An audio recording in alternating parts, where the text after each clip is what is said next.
throw this on. Okay, well, welcome to the 8 p.m. edition of the Global Lacrosse Summit. We've got Towson men's head lacrosse coach Sean Nadlin with us. Sean, number one, thanks for taking time and doing this for us. Appreciate you coming on, answering some questions. I know it's a busy time with the little ones running around. Yeah, it is, but it's always great to get on and talk, lacrosse and the whole process with it all, and spend a lot of time with the family, a lot more than I usually do, and enjoying every minute of it. But always good to get on the horn with you. Yeah, it's one of those times too where you don't feel guilty about stealing time from one thing for another right now, because you got a really legitimate reason to be spending time with family, quality type stuff. Like you said, pre-admittance to all the attendees, like being able to spend time with your little ones, giving them a couple hours of school while your wife's actually working at a school. Right. No, it's awesome. I don't get to see them in that light. Don't get to see them in the academic. Because elementary school, they're off with their teachers, and then now I'm sitting down and doing work with them, and see how they process the information, and helps me understand them better and understand their kind of process with with how they learn, and hopefully making me a better parent. Yeah. So for the attendees that are in, there's a Q&A box at the bottom. You can use those to ask questions as we go along. If there's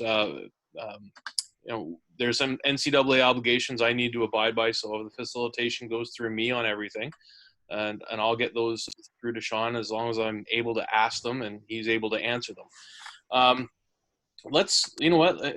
We started talking about athletes, but I think a better idea for people would be in a non-COVID environment and in season. What does a typical day look like for you? What time's office arrival? What's a typical, we'll say a non-game day? What's a practice day look like? For me personally as a coach, I get up, usually around 5:30. Like to get my workouts in the morning before kind of start the day that way. Gets me up, gets me moving. Finish that up around 6:30, 7ish, and then get the by that time the kids are starting to stir, so getting them up and running. My kind of elementary school, get them on the bus. Unfortunately, they're the last pickup on the bus. So I wish they were kind of more like an 8:15, but they're an 8:30 pickup. So get them on the bus if it's kind of my day for that, between my wife's schedule and my schedule, and then get to the office around 8:45. I live 5 minutes from campus, which is great. My wife and I both being professors at Towson makes it convenient. So get into the office around 8:45ish. Practice starts for us at 10. So if I'm in there around 8:45, usually do any kind of film with our guys positionally, or team film around 9:30. Sitting down, I work with overseeing obviously the whole program. I work specifically with the face-off guys. So we'll meet in my office usually around 9:30, go over film for whatever we need to cover at that time. That's anywhere from 5 minutes to maybe 10 minutes. We've kind of found out that being very succinct in our film and then keeping it, I don't want to say short and sweet, but the attention span for the college student athlete is not, you can't sit there for a half hour and just drill down. Right. You really need to be a little bit more interactive and more punctual with everything. So again, the film sessions are we feel as effective as they can be, and then gives them time to get out to practice. Good at least 5 minutes, if not 10 minutes before practice starts. They get some reps in. Then practice starts at 10 o'clock. That'll run anywhere, as long as practice needs to run. We kind of have about a 2.5 hour window that we have set aside for practice, but a lot of our practices are max an hour 45 minutes. After that, they're usually heading up to the weight room or maybe some conditioning. If as coaches we're not heading up there, we'll get back into the office and get cracking with reviewing kind of practice. Our practice film is usually up and running within the hour. So we get to kind of sit down and review that in different facets. So as a head coach, if I'm spending more time at the defensive end or the offensive end, I can kind of sift back through and look at those areas that I didn't, get to focus on, recap some full field stuff that we've done, assess that. And then we have usually like a staff meeting, around 3 o'clock, 3:30, to plan practice for the next day, talk through, kind of what we want to accomplish.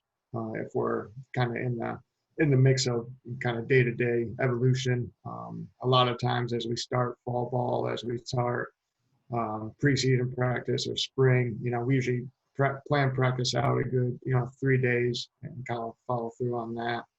Once practice is planned, there's a lot of administrative stuff that I got to do throughout the day. So balancing the kind of meeting schedule with meeting with our players, meeting with my staff, usually finishing up if I can to be home no later than 6:30.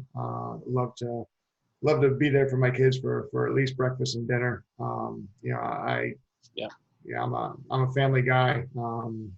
I can, with obviously, and what I think everybody's understanding is that everybody can be pretty mobile with how they work now.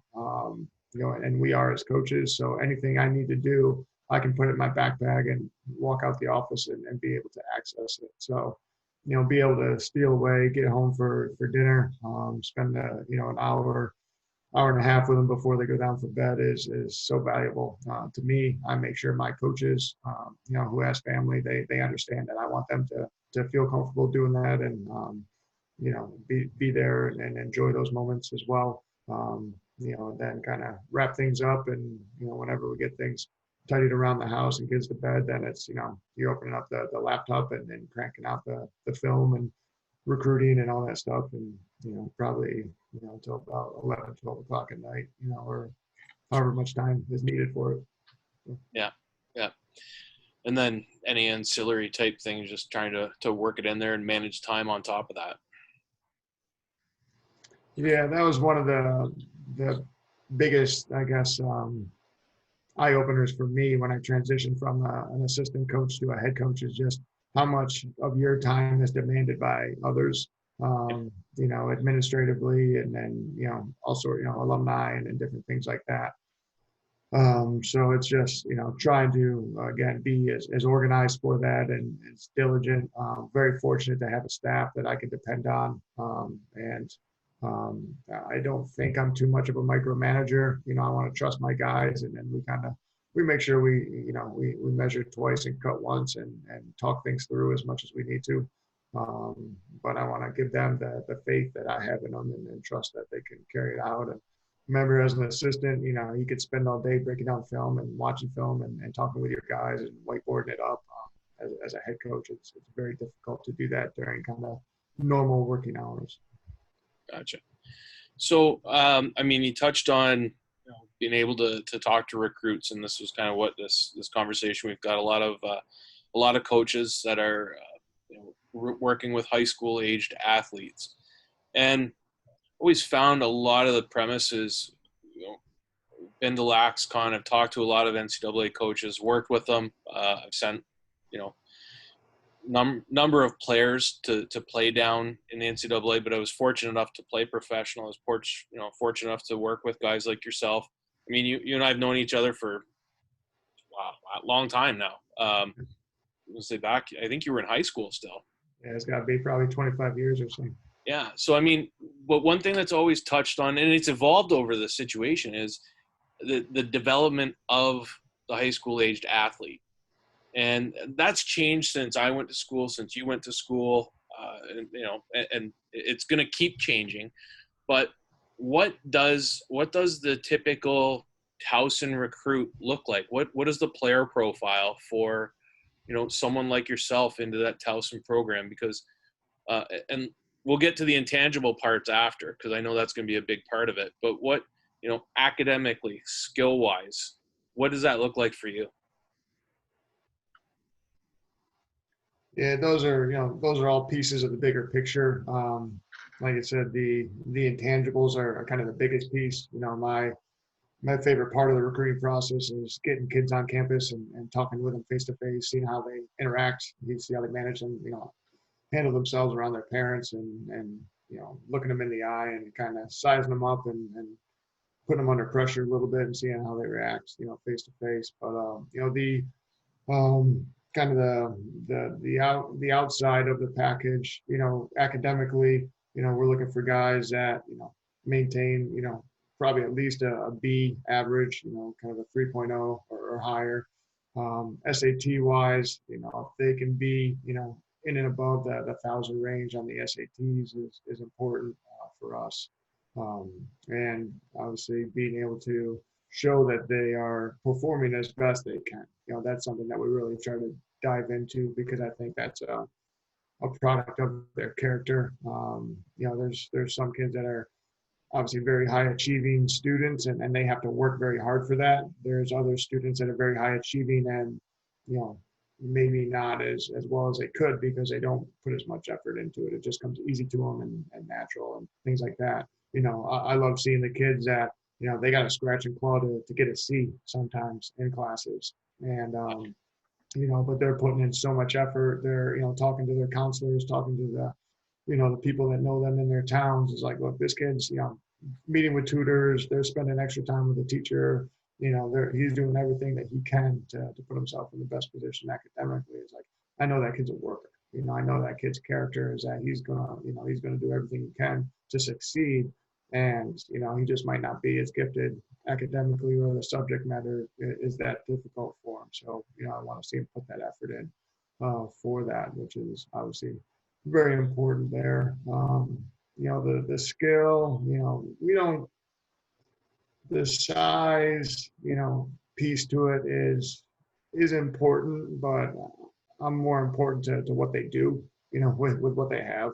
I think that's a big thing that we look at Towson in regards to you could be 6'2", 200 pounds and, look amazing in a uniform, but are you doing really what you should be doing with that frame, and with that skill set? Do you have what it takes inside of you to really maximize what you've been given and gifted?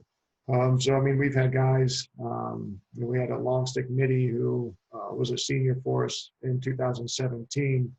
He was a 4-year starter. He topped out at 5'7", 150 pounds, but was just a complete nightmare on the field for the opposition. Relentless work ethic, was a guy that competed at the best in everything he did on the field. And again, he just showcased not only us as coaches, but his teammates that, he was a dependable guy with what he had. I mean, his senior year, we didn't even have a second long stick because he wouldn't let anybody else take a rep. He took every rep, every shift as a senior long stick midi for us. And, that's obviously stuff that we really try to identify more so. Obviously, if you can combine it all and get that 6'2", 200 pounds, just monster, of a player, that obviously I think helps, just in the laws of physics. It's pans out that way.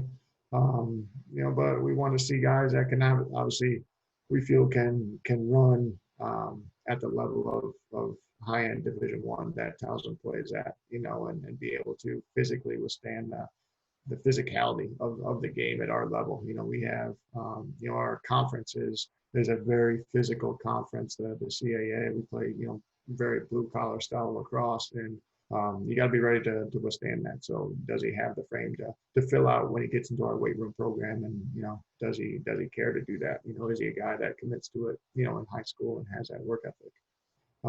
So, those are kind of the big pieces kind of on the physical side.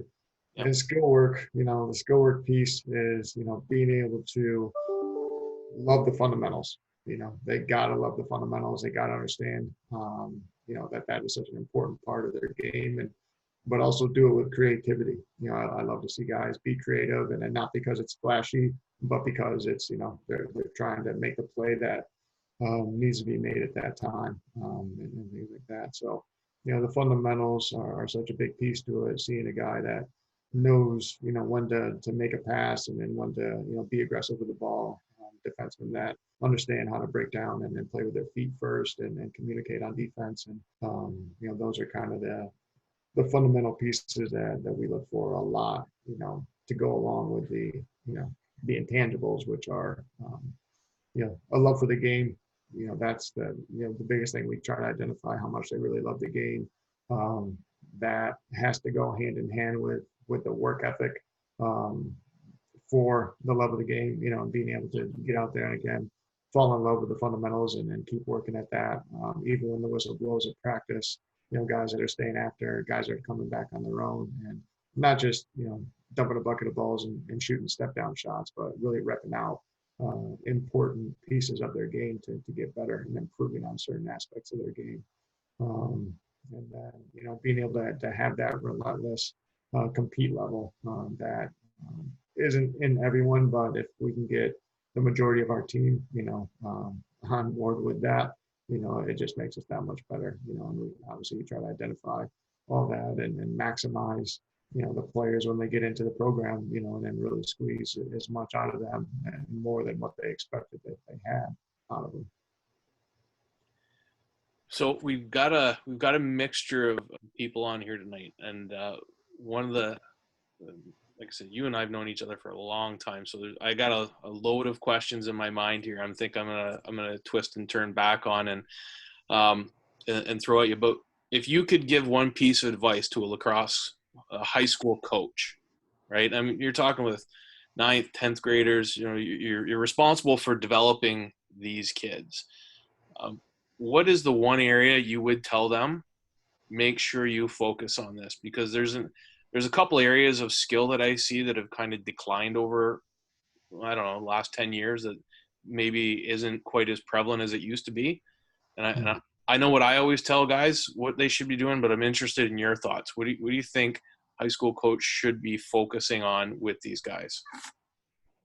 I kind of touched on it a little bit, so you might know where this is going, is really the importance of the fundamentals. When, people, I don't want to say people, but high school coaches, when they come to our practices at Towson, they're not blown away, but they're impressed by how much time we spend on continuing to develop our skill work and the simple fundamentals with overhand shooting, overhand passing. I mean, we've spent ground ball work at practice where our guys haven't even had their gloves or sticks in their hands. They're literally walking, with a ball in between their feet, squatting down, getting, cupping the ball in their hands and like scooping through and being able to pull it up just so they can understand how to really bend their hips, get their knees bent, get down and get underneath it, really fundamental type things. So I think from my perspective,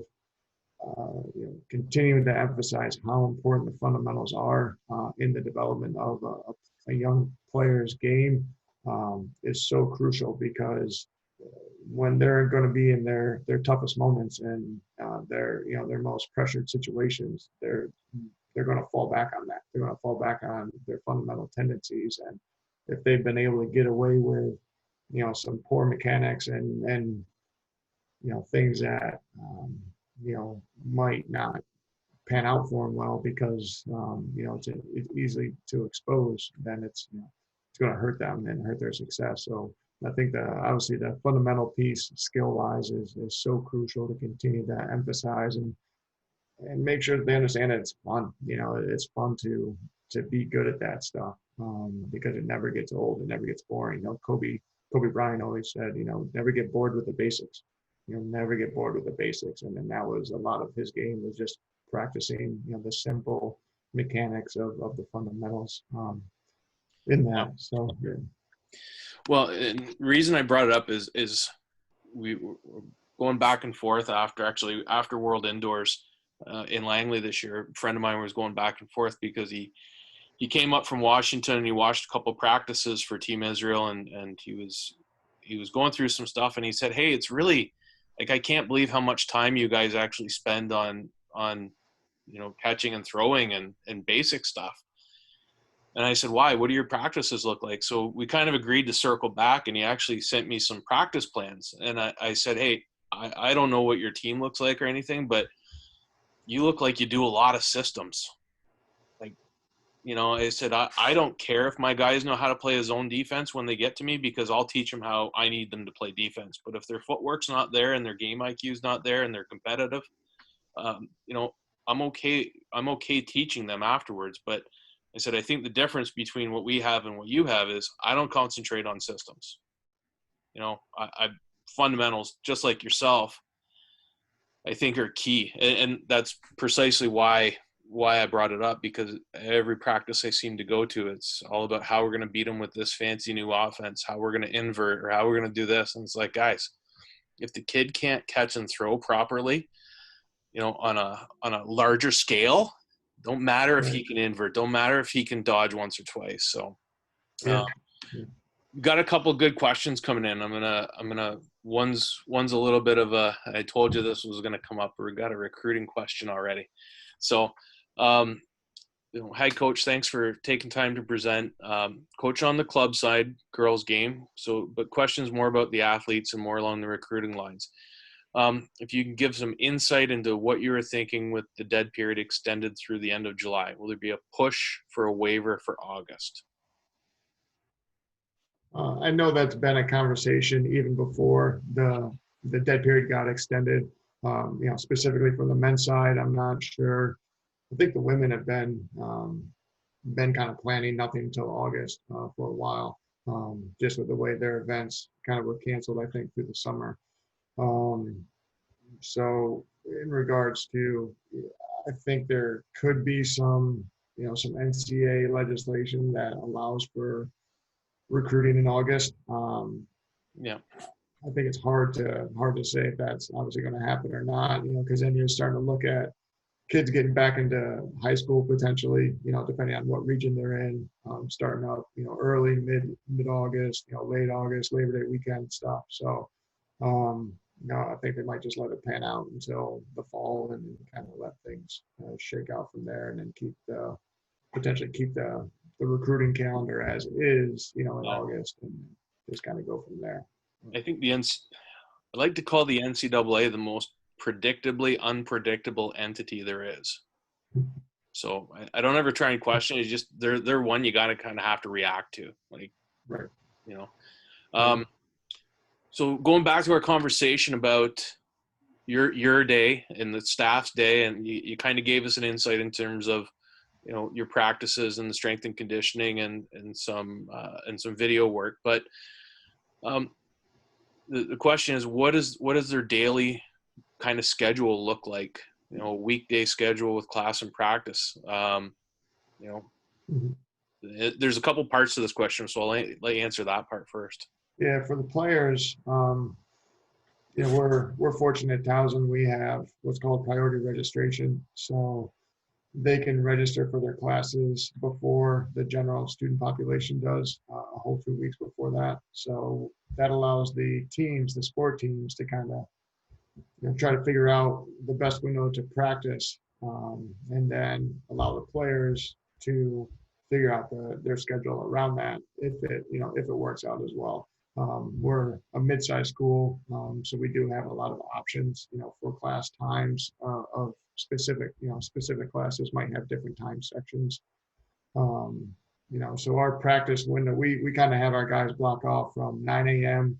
to roughly 1, 2 o'clock in the afternoon, because that kind of encompasses their whole time, whether it's coming in for treatment, coming in, early for film, scouting reports, hitting the field at 10. Afterwards, if we want to do anything with them, obviously any kind of lifting or conditioning that we may have, post-practice treatment, stuff like that. That kind of gives them that window for it all. So our guys, there might be some guys that have 8 a.m. that gets done at 8:50, and then they're hustling over to the field house, and then they're in kind of the throes of what we have planned for them that day, and then they head off to whatever they have in the afternoon. They might have one class, they might have no classes, they might have 3 or 4 classes. Some guys take advantage of the classes that meet at night, once a week for the 3 hours. They'll take a class on like a Tuesday night, so it kind of knocks that out in one fell swoop. Some of our guys that are in kind of the mandatory study hall that maneuvers within their schedule. It's not like we have all of our freshmen in study hall from 7 to 9 at night. We work it within their schedule that makes the most sense for them to get quality hours in that. So again, their schedule is kind of regimented in regards to the morning, early afternoon. Then after that, kind of obviously is predicated on what they have academically and the time they need to devote to that. Some guys, if they got some time, they don't have much going on, then obviously they're back at the field quite a bit and getting extra work in, and or coming into the office and sitting down and going over film review and asking questions.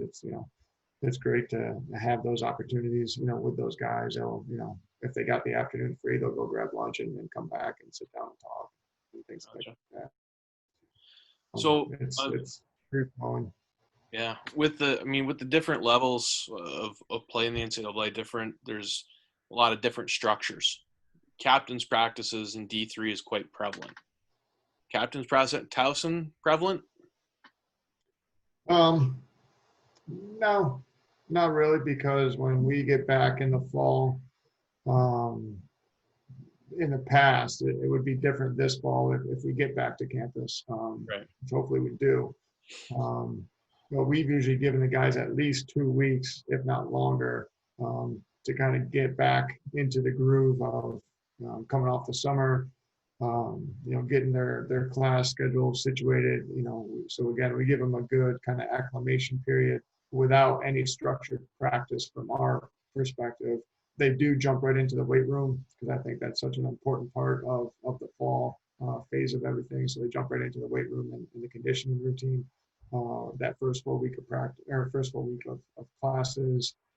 But our guys, it's almost like there are captains practices because the majority of the team, if not all of them, are out there usually within our kind of normal practice block, just because they don't have anything scheduled during that time. So you'll see guys out there in different segments, and maybe after a week or so, the older guys on the team. We usually don't establish captains to the end of the fall semester.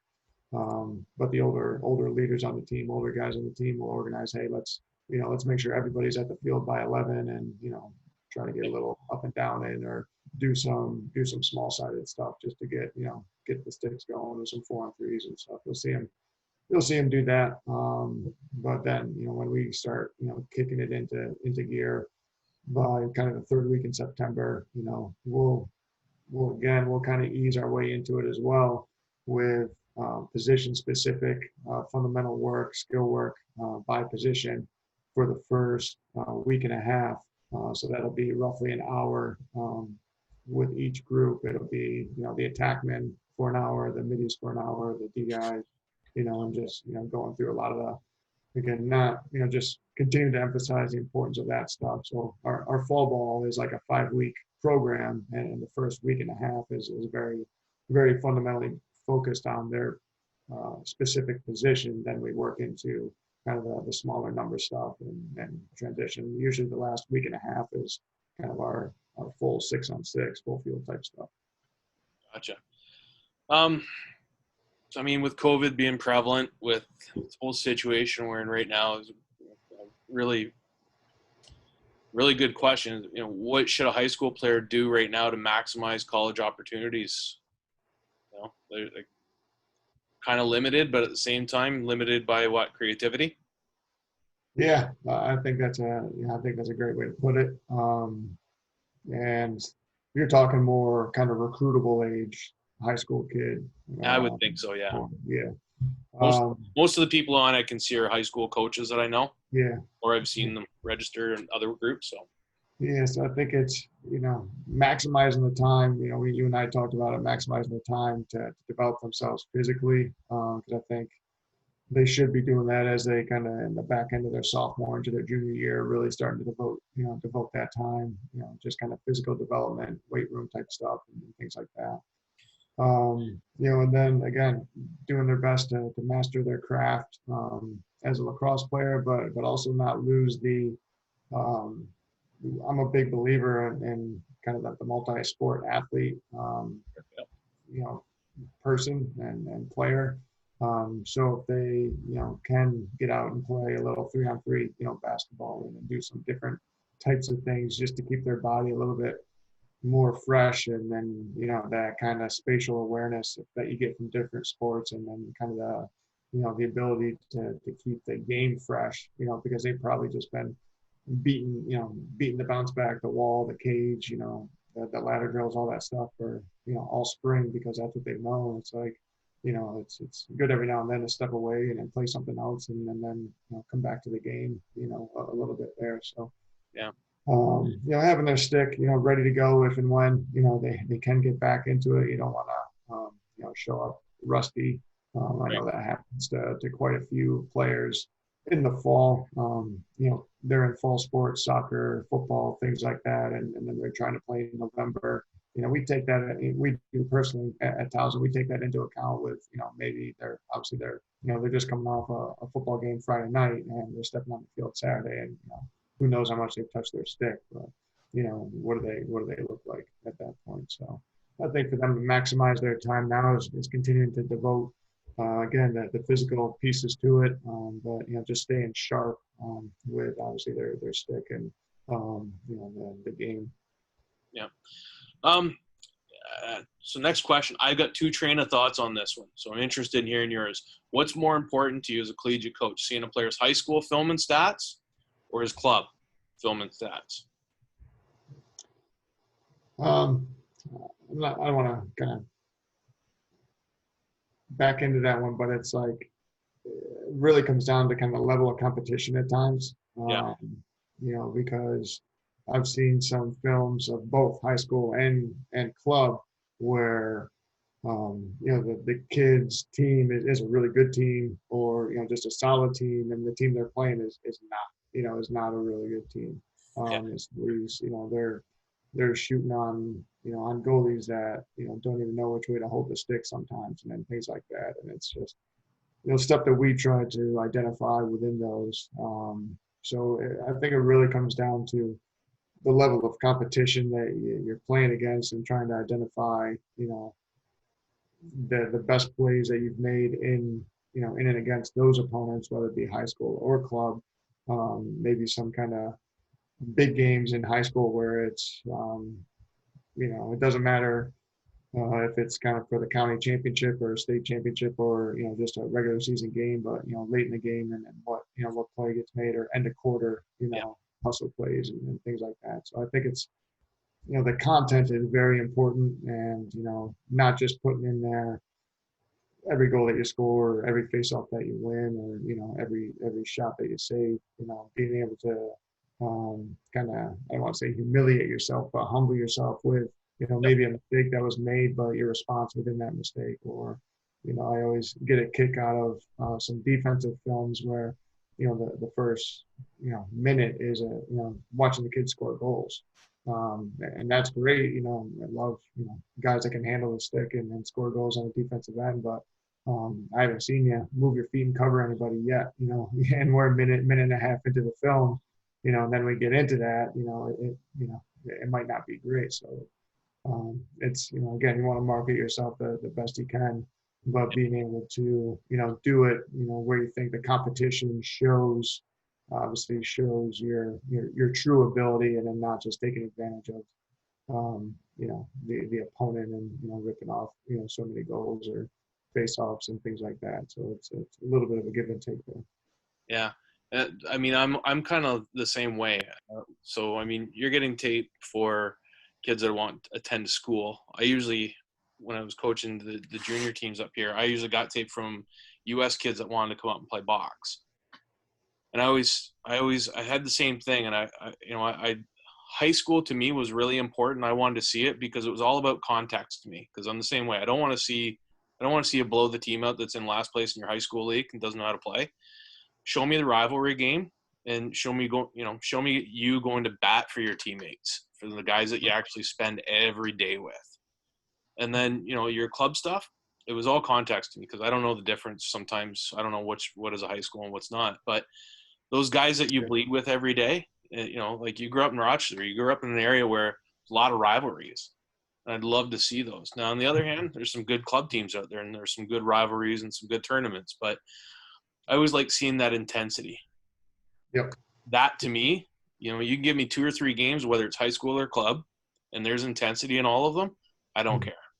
Yeah, and that's where I've spent a little bit more time than I normally have this fall watching kids play in their football games or soccer games. I go in and watching it because I want to see, I love, I'll dig into that on their film. Like if a kid has a huddle account or something, and you can see obviously the lacrosse film, but maybe he's got a football film on there, or basketball film or something. It's like I'm watching those too because I want to see how he's playing and competing in those games. And I've not taken a kid, but definitely recruited a kid more intensely where he might not look great on his lacrosse films, but look really good on football film or basketball film, like athletically and compete wise. And so it's like, all right, that piece is there when, just like what you said, when they come to me, I should be able to develop their fundamentals and skill work and things like that. That's what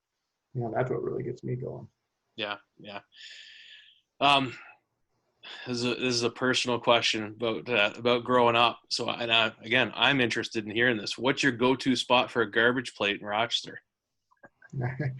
It was the original Nick Tahoe's, but that has since closed down. So now it's Stevie T's out on Lyle Ave. Mark's was the hot spot when you're kind of in that area and hanging out that time. But Lyle. I mean, and usually if I'm heading up that way, if I'm flying in, Lyle's is a 5-minute drive from the airport, so it's head right there, and they're always open. So it's a great thing. I've hit it up, landed at 10:50 at night and been there by 11:30, and back to my brother's house, at midnight. So, Fairport Hot. I've had to go to Fairport Hots a couple of times with my brother and my parents living in Fairport now. So had to venture there, and they got good stuff. They actually fed our team. We went up to Hobart a few years back. It was actually the preseason 2017. We went up to Hobart. They hosted us in Bucknell in scrimmages. So obviously I treated my boys. They what was it, post game, after the game, we got DeBella subs and garbage plates for them for the ride back. Wow. They were blown away, and especially by the garbage plate. So it's a beautiful thing. I'm interested in our attendees on here real quick. How many people don't know what a garbage plate is? If you can just put that in the Q&A, that would be a real great response. But while they do that, I think you almost got to show images. You can't just describe it to give it justice. You got to show images.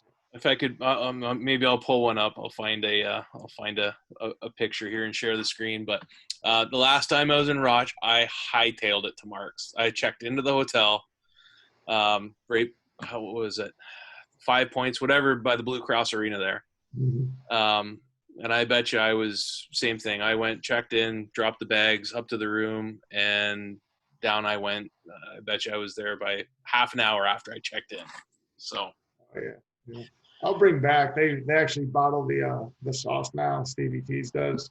So I'll bring it back with me. And I'll cook up my own, like Super Bowl. I always cook up garbage plates. My own version, and different things like that. That college football championship game. So. All right. I think I'll share the screen here. I think I found one for everybody to look at here. Patrick, never heard of it. Not a Long Island. No, it's definitely not an island thing. So island people do love it. I converted them. Can we see all the different options? I found one with all the options. This is not what a D1 athlete should be looking at. Just so we're not on a consistent basis, but it's it toughens you from the inside. Yeah, it's all about experience. So if anybody can see, if you guys can see this here, we've got mac salad, fries, beans, 2 patties, red hots, white hots. Oh, yeah. That might be the better version to see it, but it's something to behold. So let me pull that off there. Stop sharing. Never had one, but heard lots about Rochester garbage plates. Yeah, they're a thing, and Oh, yeah. it's. I'll tell the audience real quick.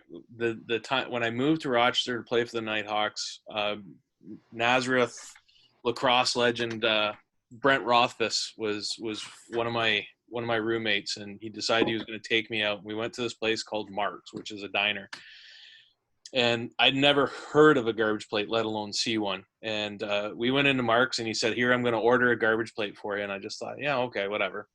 And this thing got put down in front of me, and I remember I looked right at him, and I was like, "I'm not eating that. Like, there's no way I'm not eating that." I bet you I had 3 that week. Like, so yeah. So Patrick, to put it in simplest terms, the one I had is half a plate topped with mac salad and French fries on one side. I topped it with 2 hamburger patties, onions, ketchup, mustard, a meat sauce that they make kind of from the drippings. Has a little bit of kick to it, a little bit of cinnamon, a little bit of spice, and then a good baguette or a dinner roll or some sort of bread on top of that. So I hope everybody's hungry now. All right. Marks and Stevie T's are the spot. This is the most Rochester Zoom ever. Well, yeah, I can see that. So what's Towson going to look like? What's your vision that comes back from this? We'll talk about COVID. I mean, it's here, it's prevalent. Obviously, in an ideal world in the fall, you're back in school. Mm-hmm. What's the Towson program look like in the fall? Yeah, well, like I said, hopefully back on campus and getting after it. I think the parameters that are going to be in place with COVID is going to make definitely make for some challenges, which everyone is going to have to adjust to, not just on college campuses but workforce and everywhere. So how are you dealing with those challenges right now? I know you're talking to your players consistently, but between you and your staff, how are you dealing with the players and the incoming class? Yeah, we've been communicating with them consistently. Just I kind of divvied out once this came down on us in mid-March. We got a roster of just over 50. So I divvied it out to different classes because I wanted to really stay on top of our guys through the academic piece, lefties, strength conditioning portion, kind of be handled a little bit more from our strength conditioning coach. Yep. So that us as a staff could just dial into them academically and personally. So I took the seniors and the freshmen. My defensive coordinator took the juniors, and then my O coordinator took the sophomores. And it was just constant, every week communication with those guys. Basically they were kind of reporting grades. I was pumping them up, if I knew they had quizzes or exams or papers due coming up, and kind of checking in on how they did and with those. So it was, probably a little bit more in depth of the academic piece on our part than we normally do. We do stay on top of them, but not as consistent. So it allowed us a little bit bigger piece of that with our guys. And then just making sure family-wise, everything was in good shape. We did have a couple guys, a recruit and a player, whose family was affected by COVID. Fortunately, nothing too serious. So we were able to kind of escape it there a little bit. But just understanding everybody's situation too, and trying to help them, be the best version of themselves in that, be a great, son in that environment, and, continue to, help out around the house and make sure that mom and dad who are working are getting their space, and that they're making life as comfortable on them as they have for them, through it all. But, you got, everybody, at a family might be working around a dinner table with 2 parents working and, the kids trying to do academic stuff, and, one of the guys has, a young sister, and, 2 kids are in college. So it's, there's a lot of different dynamics, which was, just interesting to continue to help our guys work through. But it was very academic and very, um, just kind of personal life driven. And now that this school semester's over, just continuing to stay in touch with them with obviously the personal side, as well as just staying sharp and keep Right. keep progressing lacrosse wise with it all. Yeah. Yeah. Yeah. So there's a question coming in regarding the box lacrosse and training, but I think I'm not gonna switch it too much. But I mean, you played professionally, field and box. You obviously you grew up with it. You've seen it since you were a kid. It's been around. You created a pretty strong blue collar team. And the comment here is still bitter you took Cuse apart in the quarterfinals, because this is a Cuse fan. Incredible short stick D middies. How much of that professional experience do you incorporate into your practices? And I'll ask specifically about box. How much does your box experience help you out, or does it? I feel like that was one of my I don't want to say biggest advantages, but just one of the things I tried to that allowed me to really keep perspective as a coach was being able to play and coach for as long as I did. I think it was probably 11, 12 years between both leagues, going between the indoor and outdoor league for 11, 12 years straight, and then coaching at Princeton, and as an assistant coach at Towson. And I stopped playing when I became the head coach at Towson, as I just knew the time demands would be there. But all through my ability to play, and coach at the same time, which, for me is living the dream. Well, let's preface that you weren't just playing. You were playing at an extremely high level. Like, yeah. you're a humble guy, but you were a damn good player. So it's not like you were going into a rink and maybe being a healthy scratch that night. Like, you're a core part of those teams, Yeah. and you're competing on a high level nationally with NCAA squads that were nothing to sneeze at either. So Yeah. it wasn't. It was. I think the perspective for me was great because it allowed me to really, I feel like, in a way, be maybe more of a player's coach, because I got a lot of that in the professional side of things at times, especially with guys like Tony Rush and Dave Huntley, and then with the Bayhawks we had Gary Gate was kind of a player coach, and in that perspective. So it's like knowing that I was still making mistakes as a professional player, and how those impacted our team. When our players at Towson would make mistakes, being able to, just talk with them or communicate with them in maybe a different way than maybe I wouldn't have if I wasn't a player, and just kind of jumping down their throat. Every minute, mistake and detail was, I didn't mean to make mistakes as a player, Right. and that kept that in perspective for me as my players. Like, they don't mean to throw the ball out of bounds, or not slide here, or give up topside and things like that. It was a breakdown. It was a mental mishap for a split second and things like that. So I felt like that really allowed me to keep a lot of perspective as a coach, and be more, um, you know, more in the mindset of the players that I was coaching at that time. And I think they appreciated that. But I was also obviously very, just continue to be very tough and demanding of them, and hold them accountable, Yeah. and try to squeeze every ounce out of them with that, and take as much as I could from the box experience, from the field experience, drills, and team dynamics, and different pieces of that, to our programs at Princeton or Towson, more so Towson, because I spent the majority of my professional career while I was at Towson. Right. But being able to take those different practice things and different tidbits from team meetings and things like that. So, um, I feel very fortunate and blessed to have had so much experience in that as a player from all the different coaches, different style coaches, from old school guys like, Jim Hinkson, all the way through to, the younger coaches that I had. He's on tomorrow, actually, or Friday. What's today? Oh, I really? don't remember which day it is, but he's on. He's on Oh, tomorrow. wow. He's on That's tomorrow. awesome. Tell him I say hello. Oh, Will do. man. But he was my first, he was my first professional, or I guess my first professional box coach up in New Jersey, and, I remember it was tryouts. And I mean, it was my first kind of real introductory. It was like, hey, this is no joke. I mean, at the end of practice, he lined everybody up in the parking lot. You basically walked up to him and he said, all right, get on the bus because you're heading with us to the hotel, or get back in your car. You're out of here. I was like, Harsh. I was like, hey man, this is where we're at. So Yeah. I mean, it's the NLL back in the day.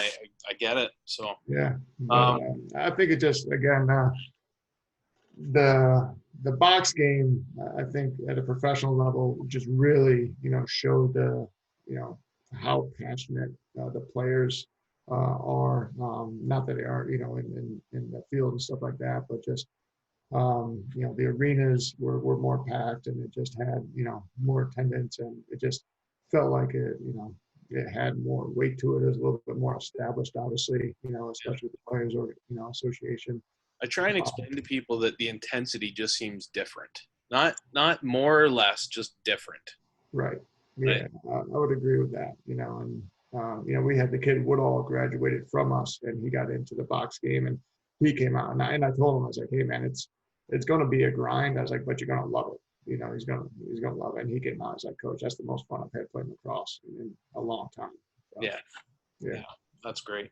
Well, listen, we're coming up on the hour. If you got any attendees got any questions they want to shoot in there, we're gonna get Nad's back to his family here.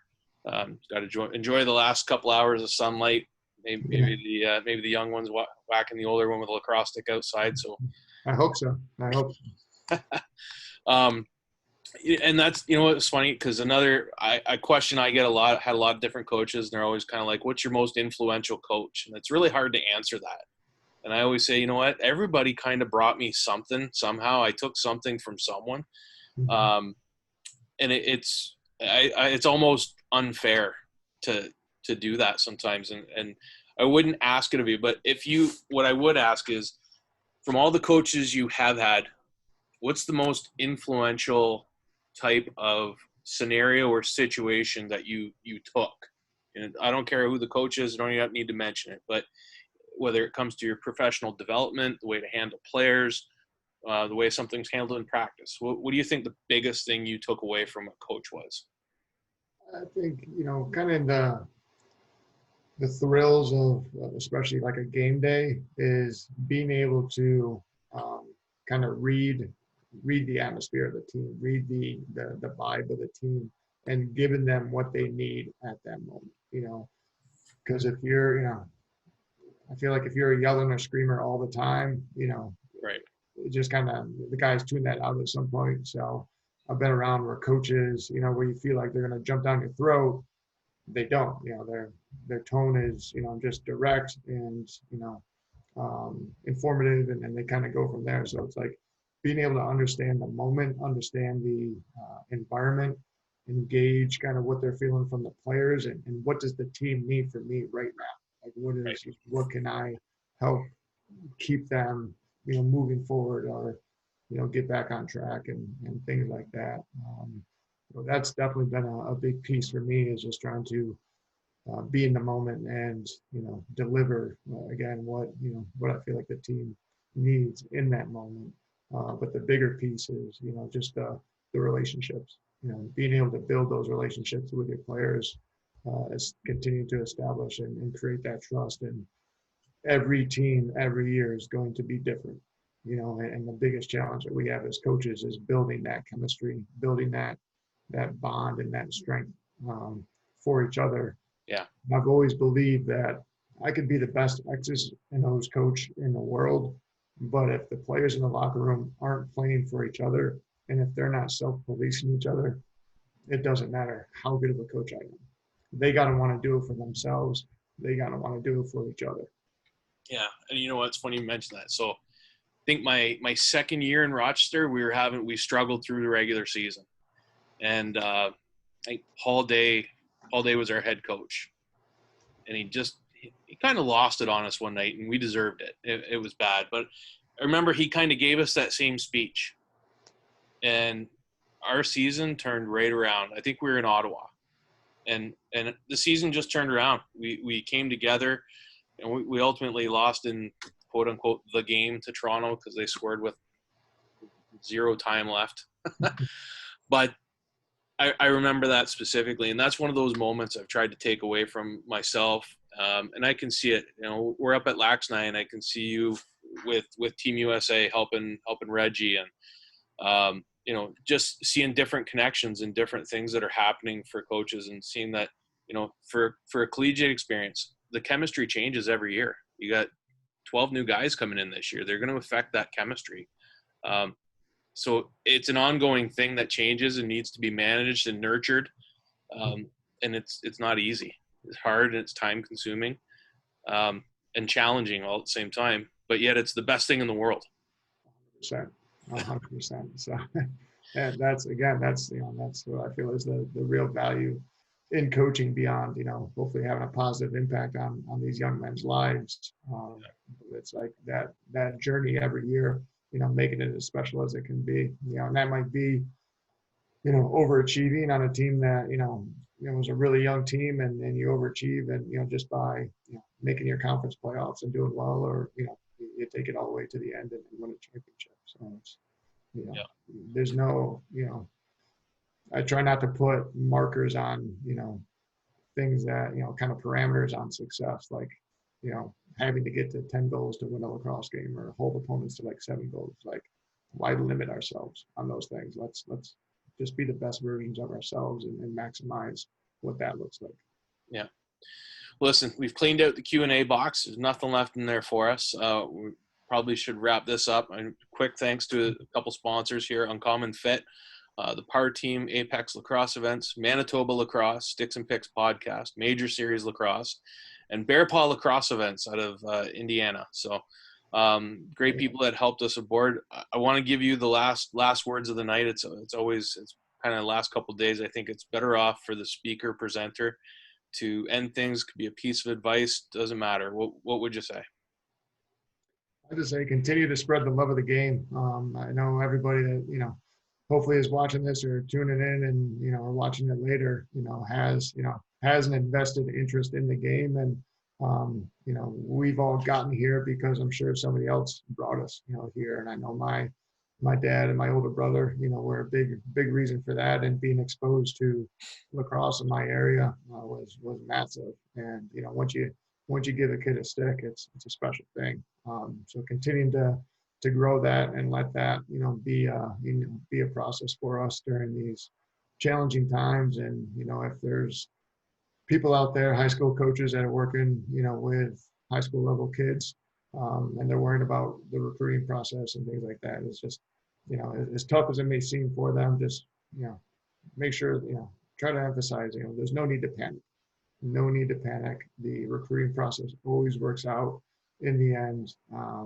However great it may seem, or however bleak it may seem, it's going to work out for them in the end. They have to do their homework. They have to advocate for themselves, the young student athletes.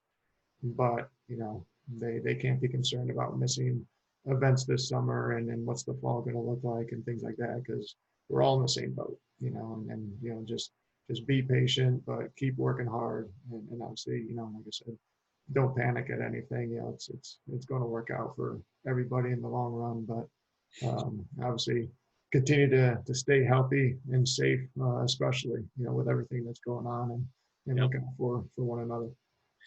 Okay, my friend. Well, listen, thank you very much. I appreciate it, everyone. Hopefully, we'll see you guys tomorrow.